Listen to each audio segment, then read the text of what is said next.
estoy en representación del decano de la Facultad de Ciencias Naturales y Matemáticas, Mauricio Hernán Lobo Córdoba, que no nos pudo acompañar hoy debido a algunas tareas importantes.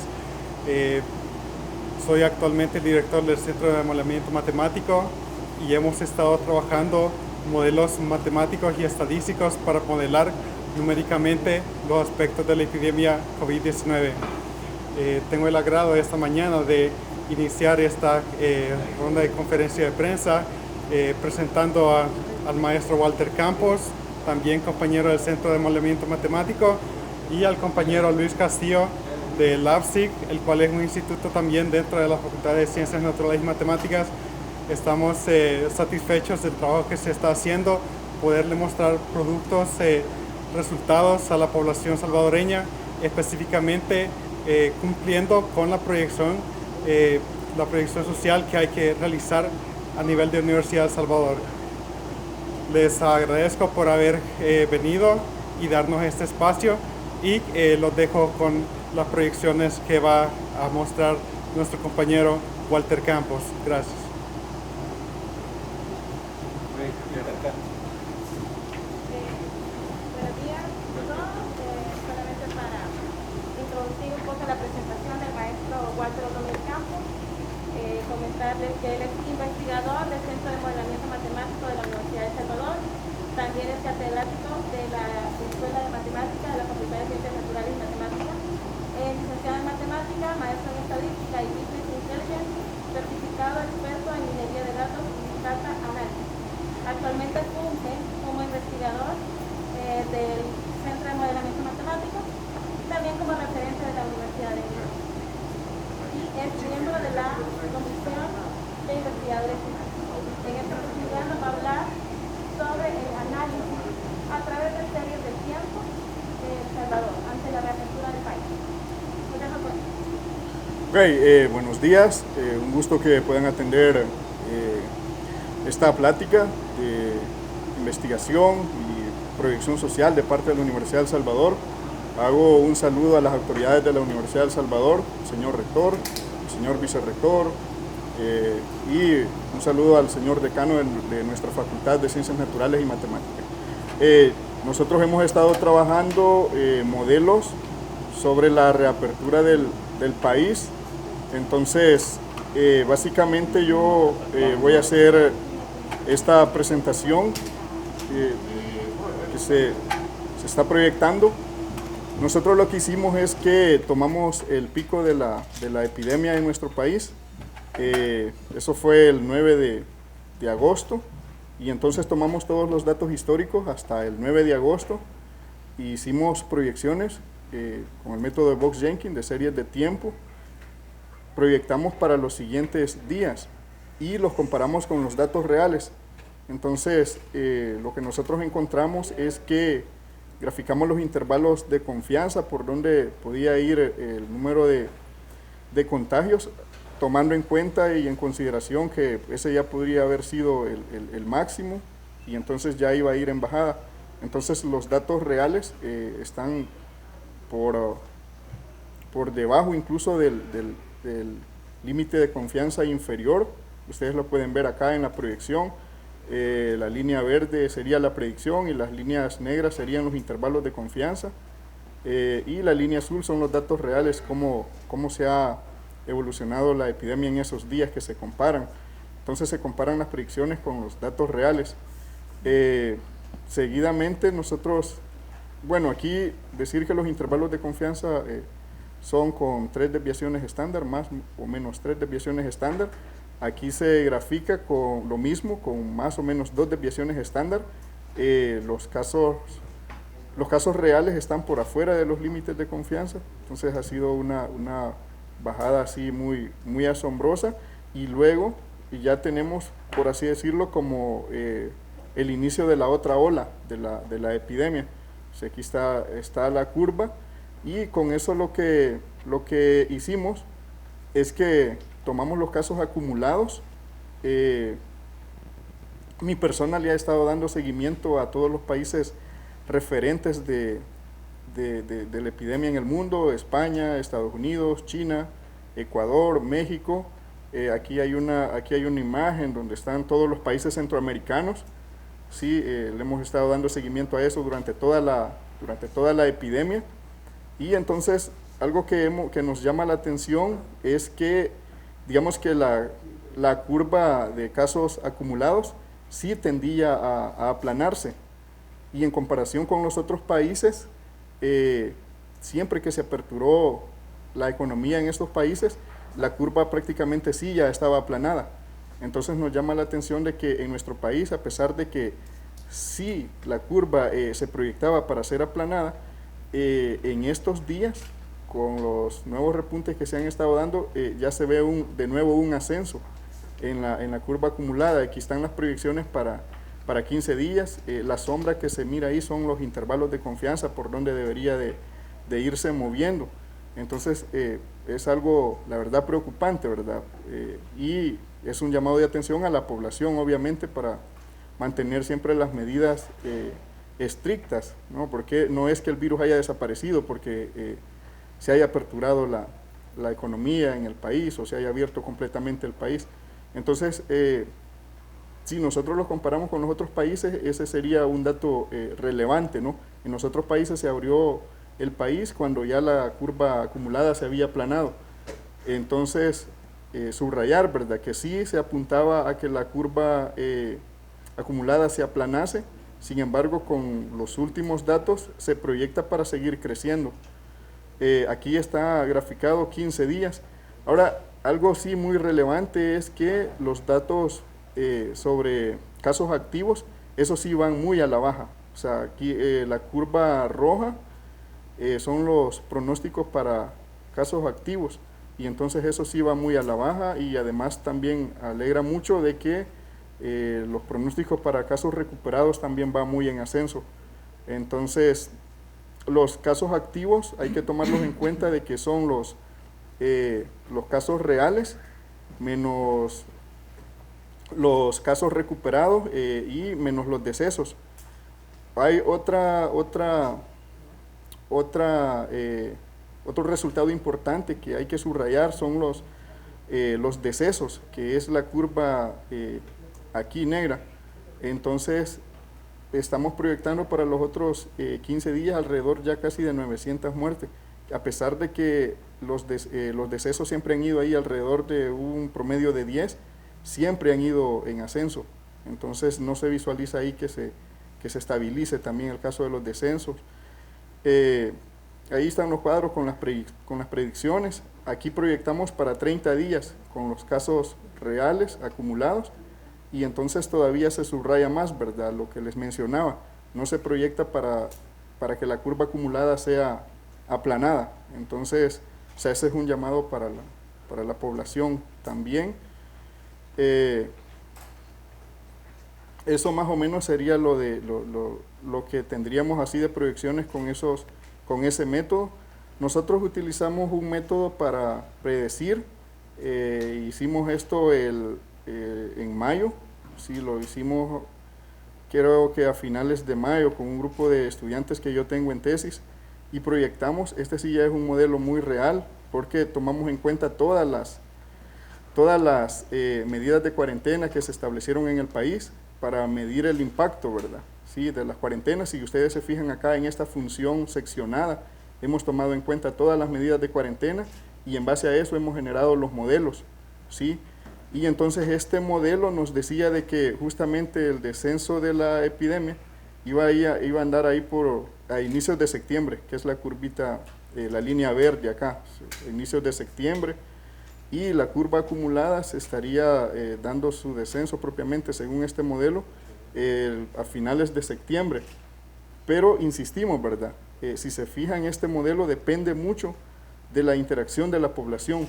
Entonces, acá nosotros le hemos puesto a esto una serie de funciones matemáticas y estadísticas que lo vuelven muy real, y hemos jugado mucho ahí con la cantidad de población que se podría estar en interacción. Si se fijan aquí, incluso tenemos las aperturas que se dieron, intermedias, estrictas, y las aperturas así completas, ¿verdad? Entonces, que es posible si nos van dando porcentajes o datos, porque lo hemos proyectado, okay, pero no lo tenemos en audio. En este caso estamos hablando de que los casos activos iban a estar alrededor de 19,000. Con nosotros consideramos que los casos reales han andado por ese número, por todo el tema del subregistro que se ha estado dando. Nosotros proyectamos eso a finales de mayo. Entonces, según los datos oficiales y los datos de reconteo que se han hecho con los subregistros, pensamos que este modelo es muy bueno. Estamos hablando ahí de unos 19,000 casos infectados activos para inicios de septiembre, y finales de septiembre estaríamos hablando ahí de alrededor de unos 48,000 casos activos a finales, ¿verdad? Pero eso no sería propiamente a partir de los casos oficiales, sino que sería como el estimado, ¿verdad?, de lo que ha sucedido. Si regreso atrás, donde me decían sobre los números, acá para 15 días estaríamos proyectando alrededor de 28,000 casos activos dentro de 15 días. Bueno, casos acumulados, y casos activos estaríamos hablando de alrededor de 7,500, y tomando en cuenta de que los casos activos sí van muy en descensos, que eso es muy bueno, y el número de muertes estaríamos hablando de 900 decesos para dentro de 15 días, con la dinámica actual, ¿verdad? Los 48,000 para fin de mes son acumulados. Son acumulados, exacto. Y para dentro de 30 días, tomando en cuenta esta dinámica actual, ¿verdad? Estamos hablando de que para el 5 de octubre tendríamos alrededor de 30,000 casos acumulados con este método de series de tiempo, y esto sí ya es a partir de datos oficiales, ¿verdad?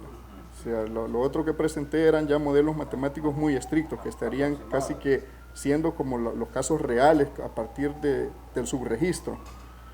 Y los decesos estaríamos hablando para dentro de 30 días de unos 1,000 decesos a partir de datos oficiales en este caso. Y los casos activos, sí, ¿verdad? Eso es una muy buena noticia porque va muy en descenso. Estaríamos hablando de alrededor de 5,000 casos activos para el 5 de octubre. Eso sería lo que yo aportaría, y adelantar que lo otro que hemos hecho es que ya trabajamos de manera conjunta con el compañero Luis Castillo, que es del Sistema de Información Geográfica de la Escuela de Física, y entonces tomamos todos los datos a través de series de tiempo de los departamentos, casos acumulados, y los municipios de la zona metropolitana de El Salvador, y entonces tomamos las series de tiempo, la extrajimos, ahí estuvimos haciendo un poco de trabajo de hormiga, y entonces nosotros hemos hecho pronósticos para cada departamento y para cada uno de esos municipios, y entonces hemos tomado una técnica propia de sistemas de información geográfica, que es pintar los mapas predictivos, y entonces los mapas predictivos nos van a avisar o dar ahí con la técnica del semáforo, ¿verdad?, una alerta de cuáles van a ser los departamentos o municipios que puedan estar en un alto riesgo de contagio. ¿Ustedes consideran que es una segunda ola? Sí, porque efectivamente, si te fijas acá en la gráfica, en agosto 9 fue el pico de la epidemia, y luego que les decía, no hubo un descenso así muy asombroso, de hecho estadísticamente no sostenido. Esto caso unos pronósticos estadísticos, está incluso fuera de los límites, y sí ya se mira la segunda ola, ¿no? Ahora, una pregunta, ¿ustedes cómo interpretan desde el último pico de la pandemia, cómo interpretan el descenso de la curva? Porque estamos revisando curvas de otros países nosotros, y El Salvador es el único que la curva se vino hacia abajo sin tener otros repuntes pequeños o mesetas, como le dicen, sino que fue un descenso. ¿Cómo se puede interpretar eso? Estadísticamente no es sostenible, ¿verdad? Aquí están los pronósticos y están dibujados los intervalos de confianza. Los casos reales están fuera de los intervalos de confianza. Aquí estaríamos hablando que con una probabilidad de 0.98, estadísticamente los datos deberían de estar dentro de esta banda de confianza. pero los datos reales están fuera. Perdón, para efectos de audio, si nos podría repetir lo que usted nos hablaba de las proyecciones dentro de 15, 30 días y en octubre, para tenerlo un poco más claro y podérselo explicar nosotros. Ok.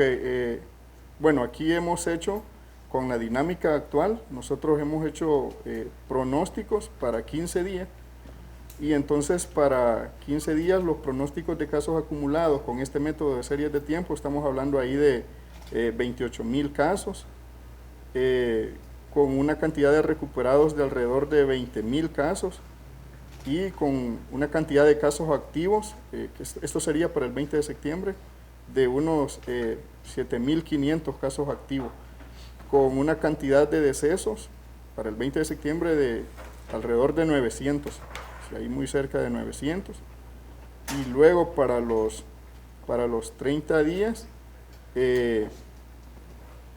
estaríamos hablando del 5 de octubre, alrededor de 30,000 casos activos, una cantidad de recuperados alrededor de 23,000, y el pronóstico de casos activos, eso es muy bueno, esos pronósticos, porque nos hablan ahí alrededor de unos 5,500 casos activos, es decir, y eso es importante, ¿verdad? Porque es el tema de la capacidad hospitalaria del país. Y los decesos sí estarían alrededor de 1,000 decesos. Perdón, ¿los 30,000 son activos o acumulados? Esos son acumulados. Los activos estamos alrededor de 5,500 para el 5 de octubre. Entonces, estos pronósticos son muy buenos porque esto tiene que ver con la capacidad hospitalaria, ¿verdad? Es decir, tomar decisiones y estar listos en base a estos pronósticos. Entonces, yo voy a dejar al maestro Luis Castillo, les introducía eso, él va a presentar lo que hemos hecho en estos municipios y en estos departamentos con la técnica del semáforo, y aquí subrayar, ¿verdad?, que el Centro de Modelamiento Matemático y Sistemas de Información Geográfica no ha hecho ningún estudio que mida el impacto de ninguna estrategia focalizada, ¿verdad?, que haya sido llevada por alguna institución. Nosotros no hemos medido ese impacto, ¿sí? Entonces... Perdón, ya estamos en la segunda ola, según las proyecciones, ¿cuándo podría estar finalizando? Ok, esa pregunta quizás la explicamos con este modelo. Más o menos la epidemia incluso aparece en datos hasta el otro año.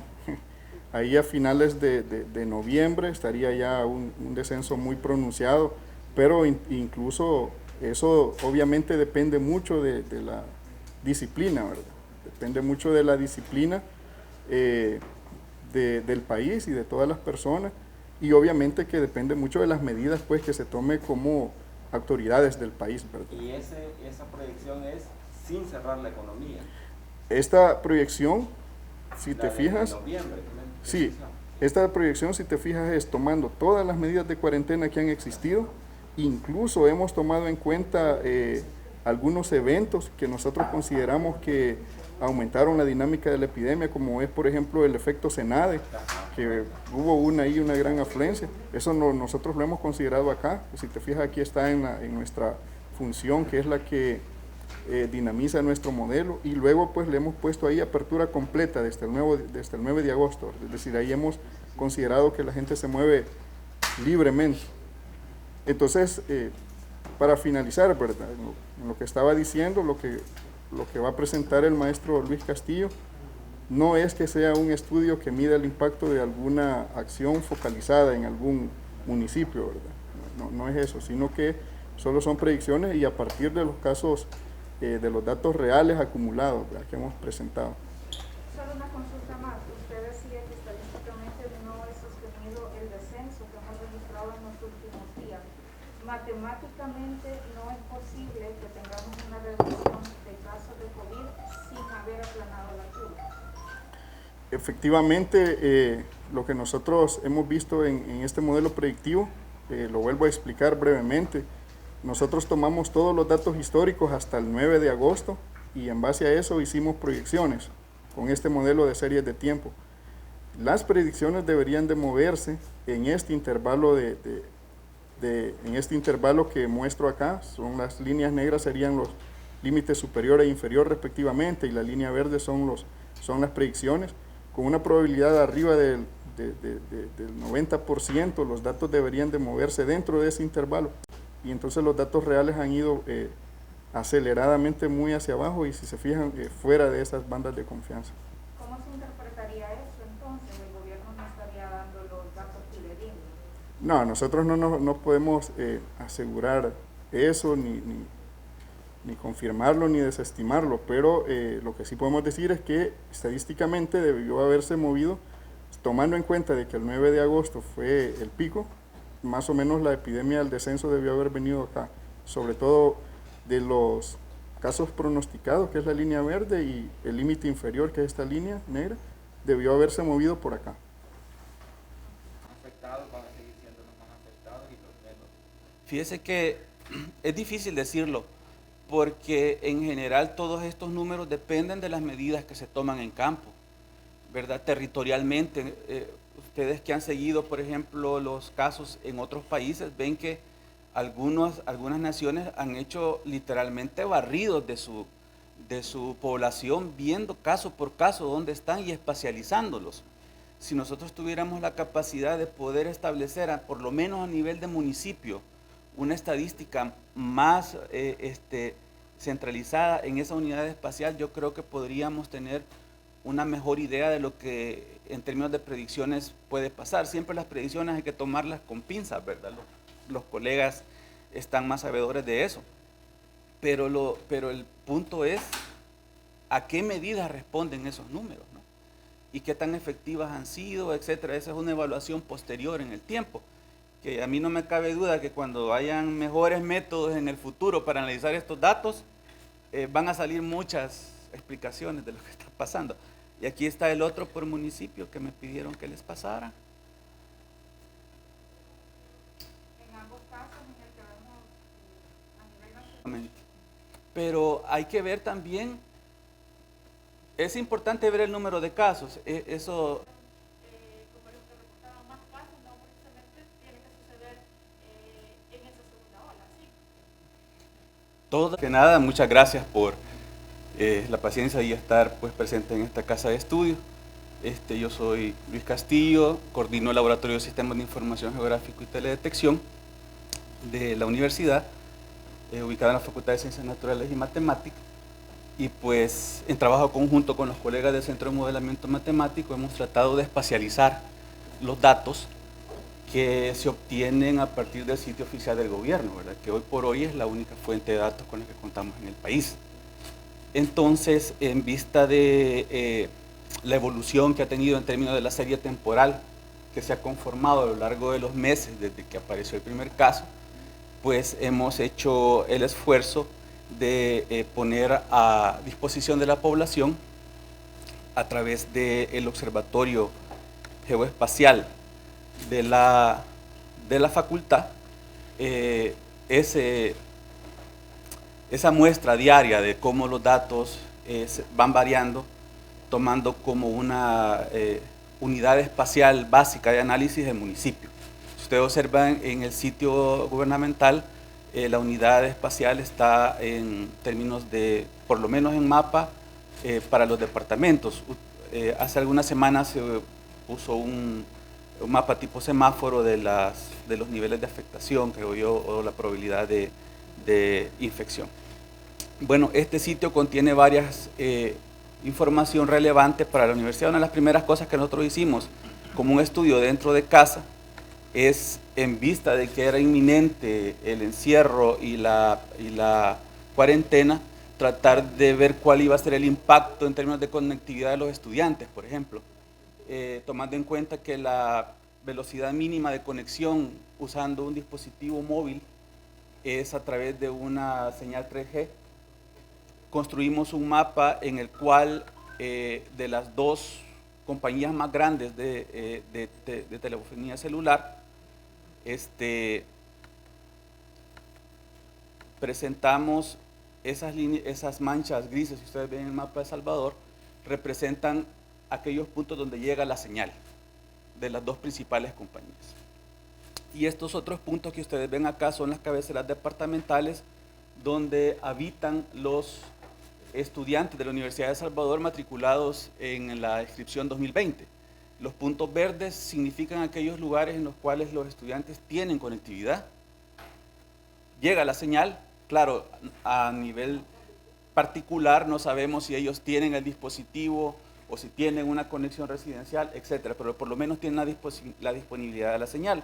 Los puntos rojos implican municipios en los cuales no tienen ese tipo de señal. En un primer análisis nos salió que aproximadamente un 10% de los estudiantes de la Universidad de El Salvador no tenían, no llegaba la señal 3G a sus lugares de residencia. En una encuesta posterior que se realizó dentro de la universidad a través de los medios en línea, se obtuvo más o menos un número alrededor de ese primer estimado únicamente haciendo el análisis espacial. Entonces estos son algunos de los aportes que se pueden hacer a través del análisis espacial con mapas. Ahora, en términos de la pandemia, lo que nosotros tenemos mapeado inicialmente son los casos por departamento que se reportan a diario, que eso pues se puede verificar en el sitio del gobierno, donde aparecen los números de casos para cada uno de los departamentos. Claro, estos son casos acumulados, ¿no? Desde el primer día que se reportó pues, un caso ya confirmado. También nosotros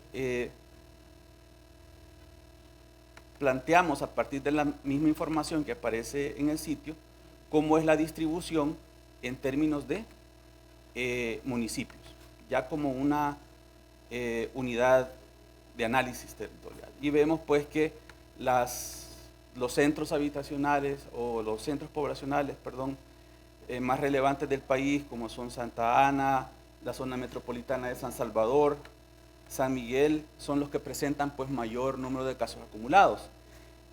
El caso de Oriente es bien particular porque San Miguel, constituyéndose la ciudad más grande de la zona oriental, es una influencia importante para las dos principales ciudades, tanto de la Unión como de Santa Rosa de Lima, que es donde se acumulan el mayor número de casos también. Eso pues no es casualidad, sabemos que el intercambio de personas, comercial, etcétera, entre esas ciudades es intenso, cosa que nos... Definitivamente, pero eso recordemos que estuvieron cerradas sí, una buena cantidad de tiempo y claro, el elemento de los puntos ciegos es una cosa pues que no se puede cuantificar, ¿verdad? Definitivamente. Inicialmente, claro, quiero decirles que estos datos son para la actualización que está hoy, ¿verdad? Que sale el día anterior. Hoy tenemos 7, este es para el día 6 de septiembre. Vemos pues que la zona norte del país, debido pues a menor población, etcétera, una serie de factores, representa un menor número de casos acumulados. Por ejemplo, tenemos municipios como Nombre de Jesús o incluso algunos que marcan 0, ¿no? En el cual 2 casos, por ejemplo, en San José Cancaste, 0 casos reportados hasta la fecha, ¿verdad? Pero también tenemos el caso de otros municipios que son relativamente pequeños, pero si nosotros vemos el análisis del número de casos por cada 1000 habitantes, presentan un número importante de casos, que los tenemos por aquí.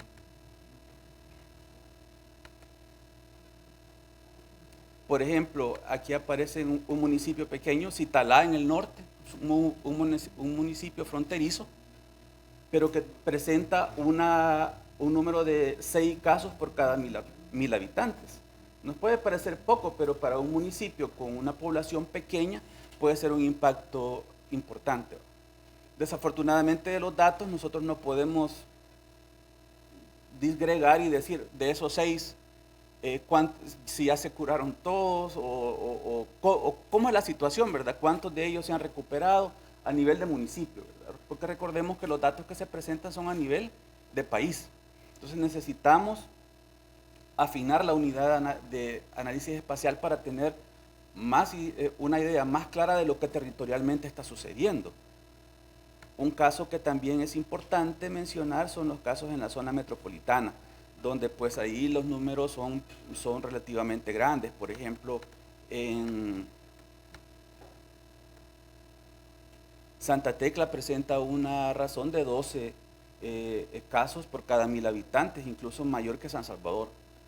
Quiero aclarar de que estas razones se obtienen a partir del censo de 2007, que es el oficial que está. Hay proyecciones a 2020, pero las estamos revisando para realmente si nos dan una información que sea más representativa. Pero este tipo de información es importante porque a mí me puede decir, en un municipio no está pasando mucho, en un municipio pequeño, pero si son casos grandes, por ejemplo, aquí tenemos este caso, creo que es Turín, 8 casos Turín, por cada 1000 habitantes.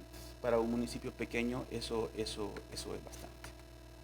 Otra información que mapeamos nosotros es, por ejemplo, los casos nuevos diarios por municipio.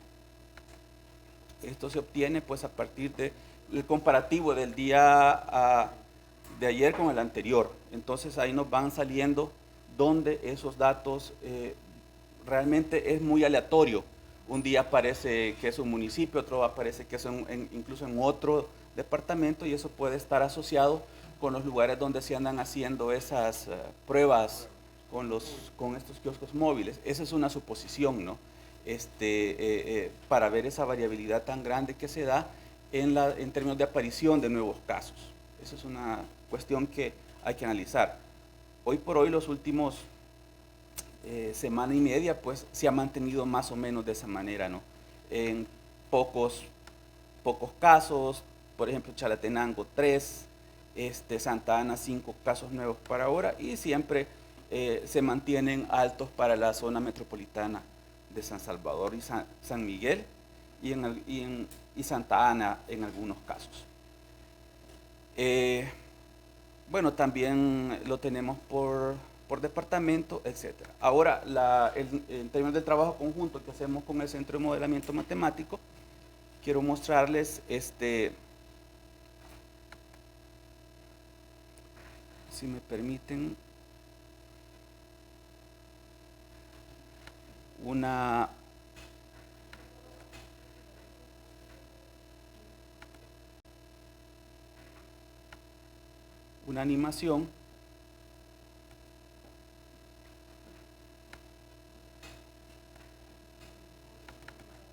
animación en la cual a partir de los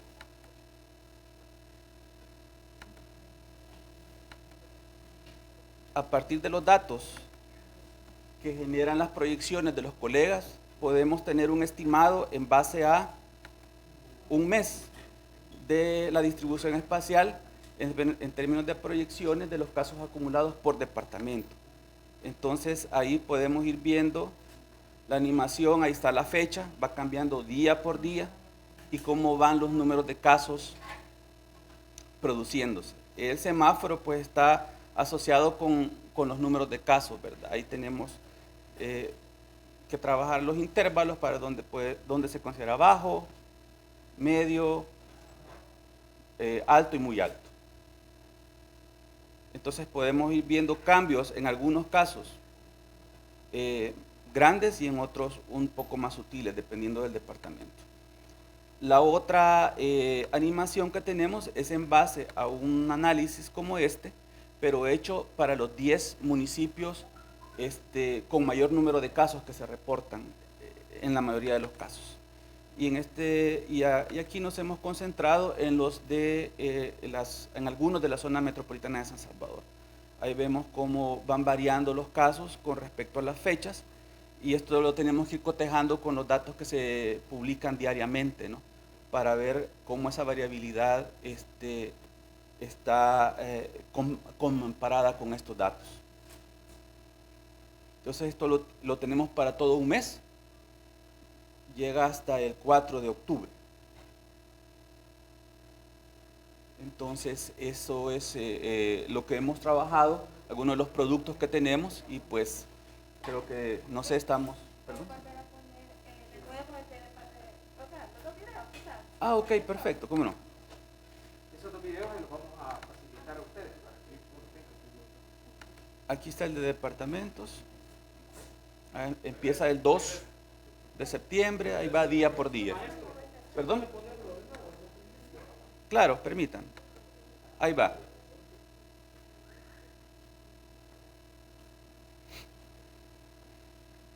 Hay departamentos como Cabañas, por ejemplo, Morazán, que tienen una variabilidad.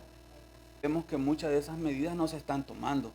Entonces, que ya llevamos una semana de reapertura, ¿verdad? Entonces, perdón. Entonces, es posible que comencemos a ver esos pequeños repuntes, ¿no? Pero también está el otro tema de la toma de muestras, de la toma de las dónde se hacen las PCRs, etcétera, todos esos detalles. Mapas como estos, por ejemplo, pueden servir, en el caso de 1000 habitantes, para los tomadores de decisiones de decir, bueno, en lugar de mandar el camioncito a este municipio, a lo mejor hay que mandarlo a este otro, ¿verdad? Y ese tipo de cosas. Para eso sirven estos análisis espaciales, para ayudar en la toma de decisiones.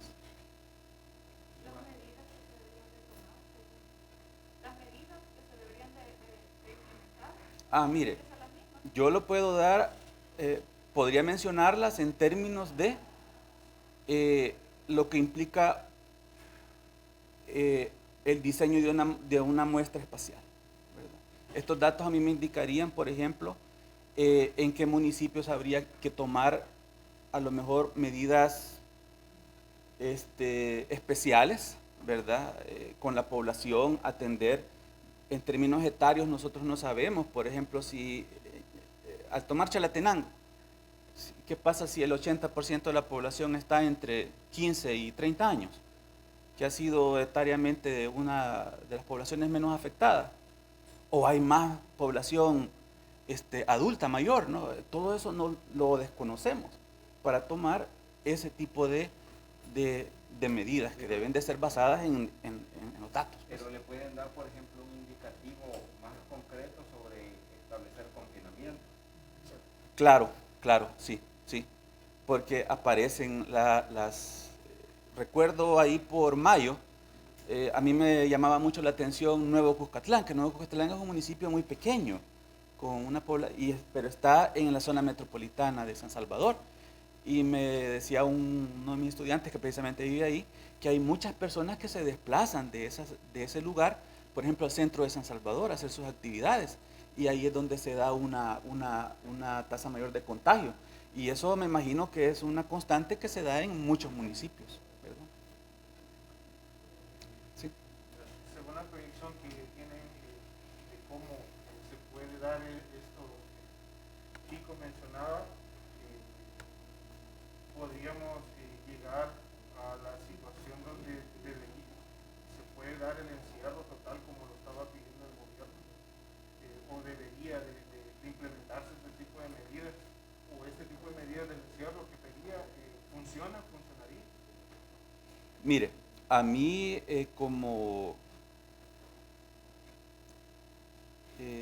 estudioso de esta área, siempre hemos visto que los fenómenos se dan de manera territorial.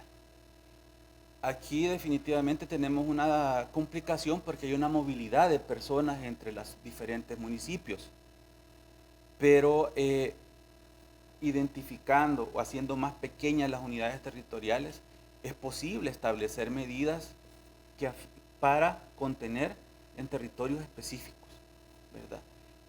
Claro, cuando no se tienen los medios, etcétera, es a lo mejor salomónica o lo más fácil decir que se aplique en todo, ¿no? Pero faltan, creo yo, en el ambiente de los analistas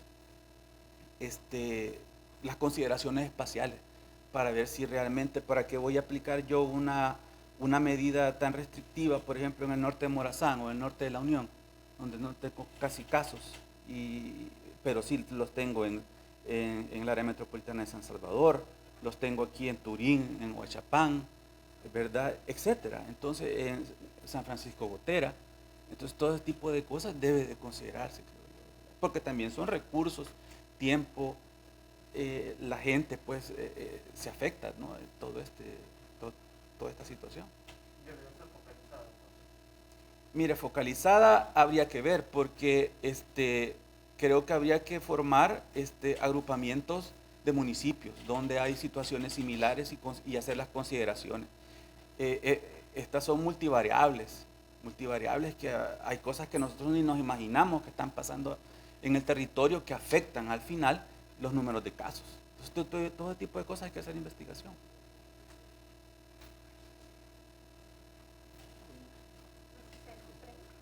Yo tengo una duda para el maestro Daniel. Según el análisis que se realizó, ¿verdad? Hay un elemento, es otro dato interesante, observar que con cuarentena y sin cuarentena, la dinámica de contagio acumulado siempre fue de crecimiento hasta el 9 de agosto. En resumen, se podía concluir que sirvió de algo la cuarentena obligatoria, domiciliar, obligatoria. Sí, efectivamente, si partimos así de...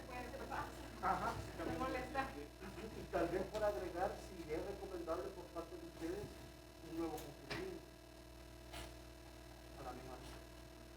Ok, efectivamente nosotros en el modelo que presentamos, en el modelo con cadenas de Markov, procesos de Markov, nosotros tomamos en cuenta todas las medidas de cuarentena, ¿verdad?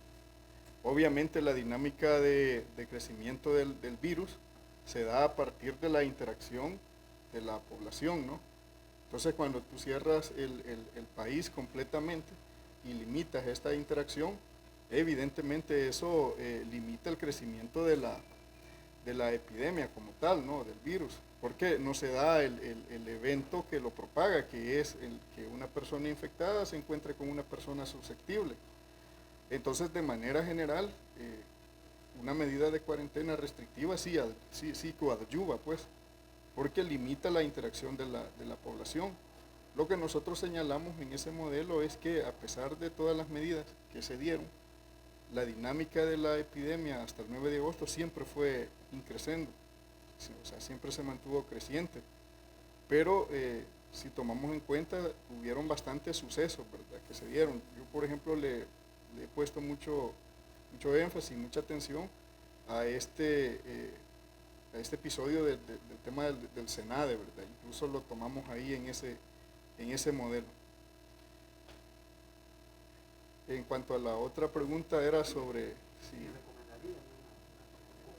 según los modelos geoespaciales que hemos hecho con el maestro Luis Castillo, lo mejor sería determinar los municipios, ¿verdad?, que tienen interacción entre ellos.